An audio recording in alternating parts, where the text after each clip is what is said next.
Welcome to The Explainer. Today, we're going to embark on an absolutely epic journey, one that happens inside every single one of us every day. We're following our food from the very first bite to its final destination, and we're going to pull back the curtain on the incredible biological machinery that turns a simple meal into, well, life itself. Okay, let's dive in. I mean, really, have you ever thought about it? You chew, you swallow, and then what? It's so easy to just take it all for granted. But the process that follows is this incredible symphony of mechanical force, complex chemistry, and just brilliant biological engineering.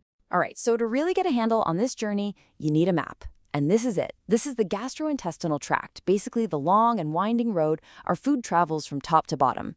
We're going to explore each and every stop to see what makes this whole mission possible. So, what's the mission here? What's the whole point of this entire system? Well, it's actually surprisingly simple. Take a complex meal and just dismantle it piece by piece until it's small enough for our body to actually use. Think of the gastrointestinal tract, or the GIT, as a master translator. It takes these giant macromolecules in our food, things like proteins and carbs, and it breaks them down into these tiny micromolecules, like glucose, that our cells can actually understand and use for fuel. This whole operation really happens in four main acts. It kicks off with ingestion. That's just getting the food in your mouth. Then comes the main event, digestion, the actual breaking down process. Absorption is where we claim the prize, pulling all those good nutrients into the body. And finally, defecation. That's the cleanup crew, getting rid of whatever we didn't use. Now, to break all this food down, the body uses a classic 1-2 punch. First up is mechanical digestion. This is the brute force. The chewing, the churning, the physical pulverizing of food into smaller bits. At the exact same time, chemical digestion is working on a molecular level, using these little protein scissors called enzymes to chemically snip the big molecules into tiny, usable pieces. All right, our journey begins right at the gateway, the mouth. This is mission control, where both mechanical and chemical digestion ignite the very second food passes our lips. We are starting right at the top, here in the oral cavity. So, your teeth kick off the mechanical digestion with a process called mastication, which is really just a fancy word for chewing. So while you're chewing, your mouth is getting flooded with saliva. But how much are we really talking about? Get this. The average person produces up to 1.5 liters of saliva every single day. That's like a big soda bottle full. It's a huge amount. And that saliva is so much more than just water.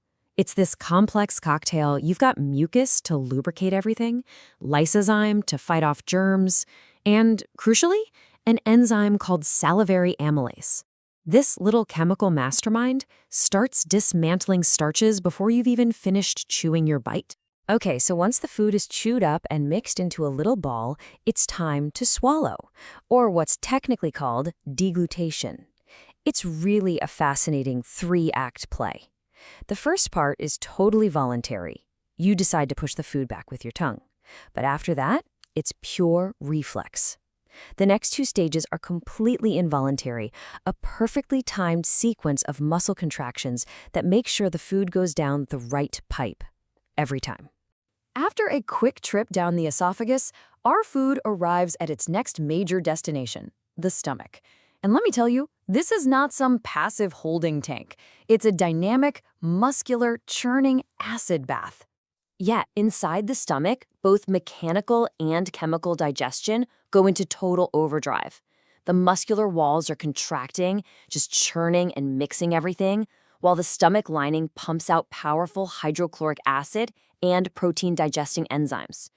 This whole process turns that solid food into this semi-liquid acidic paste called chyme. Okay, but wait a second. This brings up a fantastic biological puzzle. The environment inside your stomach is harsh enough to dissolve metal, and it's literally designed to break down proteins. And, well, the stomach itself is made of protein. So why doesn't it just digest itself? The answer is just this brilliant 3-part defense system. First, the stomach secretes a thick, neutralizing mucus barrier. Second, its cells are locked together with what are called tight junctions, so the acid can't leak through. And for the final layer of insurance, The stomach lining completely replaces itself every 3 to 6 days. Just incredible. From the stomach, that chyme is slowly released into the next phase of our journey. And folks, this is the main event. This is where the prize we've been working toward, all those tiny nutrient molecules, is finally claimed by the body. We have now arrived at this long, coiled tube, the small intestine. And honestly, this is the star of the show. This is where nearly all of the final chemical digestion and, most importantly, nutrient absorption takes place. Now, if we could just zoom in on a cross-section of the intestine, we'd see it's way more than a simple tube. It's this highly engineered structure with 4 distinct layers, and each one plays a totally vital role in the whole process. Think of it like this. The innermost mucosa, that's the action layer, the one grabbing the nutrients. Right underneath that, the submucosa is like the highway system, packed with blood vessels ready to transport those nutrients away. The powerful muscle layers keep everything moving along, and the whole thing is wrapped in a tough, protective outer skin called the serosa. So the design principle here is really simple. Maximize surface area. The inner wall is folded into this velvety carpet of finger-like projections called villi, which are themselves covered in microvilli. This incredible structure isn't just for show. It increases the potential absorption area by a staggering 600 times. That is not a typo. 600 times. Amazing.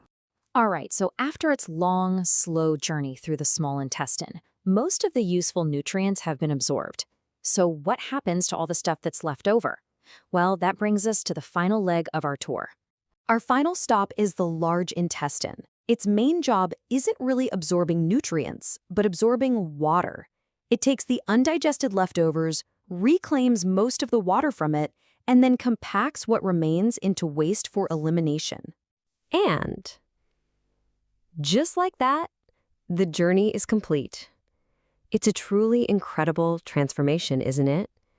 What started as a simple bite of food has been mechanically crushed, chemically dismantled, and absorbed to become the very energy and building blocks that fuel every single one of your trillions of cells.